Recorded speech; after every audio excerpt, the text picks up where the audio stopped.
Hey everyone, today we're tackling Leetcode problem 1007, minimum domino rotations for equal row. It sounds a bit like a puzzle, and it is. We'll break down how to figure out the fewest flips needed to make a row of dominoes look the same.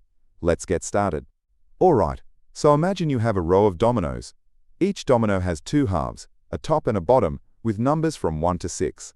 We're given two lists, one for all the top numbers and one for all the bottom numbers. The trick is, we can rotate any domino we want, swapping its top and bottom numbers. The big question is, what's the minimum number of rotations needed so that either all the top numbers are the same, or all the bottom numbers are the same? If it's impossible to achieve this, we should return -1. Let's look at the example from the picture. We start with tops, 2, 1, 2, 4, 2, 2, and bottoms, 5, 2, 6, 2, 3, 2. The goal is to make one row entirely the same number using minimum flips. Notice the first domino is 2 on top, 5 on bottom. The second is 1 on top, 2 on bottom. If we flip the second domino, the top becomes 2. If we flip the fourth domino, 4 on top, 2 on bottom, its top also becomes 2.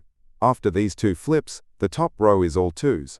That took just 2 rotations. We could check if making the bottom row uniform is possible or requires fewer rotations. But in this case, getting all 2s on top works with 2 flips. So how do we approach this?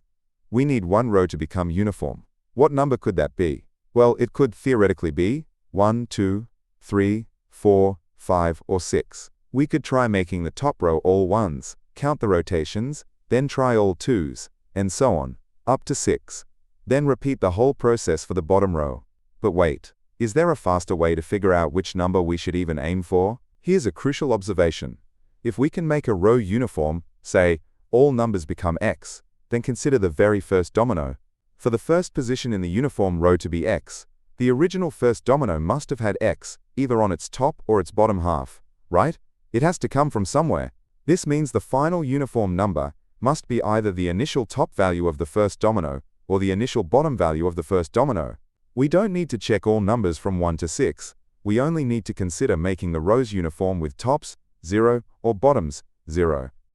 Okay, so let's say we picked a potential target number, maybe the top value of the first domino. How do we check if we can make a row uniform with this target and count the minimum rotations? We can go through each domino, one by one. For a domino at position, the target number must appear on either its top or bottom half. If it doesn't appear on either half for any domino, then this target number is impossible, and we can stop checking it. If the target is present on every domino, we count the rotations needed. Let's keep 2 counts, rotations underscore for underscore top and rotations underscore for underscore bottom. If the top half isn't the target, we'd need 1 rotation to make it the target, so increment rotations underscore for underscore top. Similarly, if the bottom half isn't the target, we'd need 1 rotation to make it the target, so increment rotations underscore for underscore bottom. If both halves happen to be the target, we don't need to rotate for either case based on this domino alone. After checking all dominoes, the minimum rotations needed for this target is the smaller of the 2 counts we kept. So the overall plan looks like this. First, grab the top value of the first domino. Let's call this target 1. Calculate the minimum rotations needed to make a row uniform with target 1, using the checking method we just discussed. Let's store this result, maybe call it rotations 1. If it was impossible, think of rotations 1 as being infinity. Next, grab the bottom value of the first domino, call it target 2. Now only if target 1 and target 2 are different numbers, we calculate the minimum rotations needed for target 2. Let's call this rotations 2. Again, infinity if impossible. If target 1 and target 2 were the same, we don't need to recalculate. Rotations 2 is just the same as rotations 1. Finally, the answer is the smaller value between rotations 1 and rotations 2. If that minimum value is still infinity, it means neither target worked, so we return -1. Otherwise, we return that minimum value. Alright, here's the Python code that implements our plan. You can see the main function mine domino rotations and inside it a helper function called check. Don't worry if it looks a bit dense, we'll break down the important parts next. This check function is the core logic we discussed. It takes a target number. It initializes 2 counters, one for rotations needed to make the top row the target, and one for the bottom row. Then, it loops through all the dominoes. Inside the loop, it first checks if the target is even present on the current domino. If not, game over for this target, return infinity. Otherwise, it checks if a rotation is needed to make the top match the target, incrementing rotations_top if so, or if a rotation is needed to make the bottom match, incrementing rotations_bottom if so. Finally, after checking all dominoes, it returns the smaller of the two rotation counts. Now, the main part of the function. First, it calls our check function using the top value of the very first domino, top 0, as the target.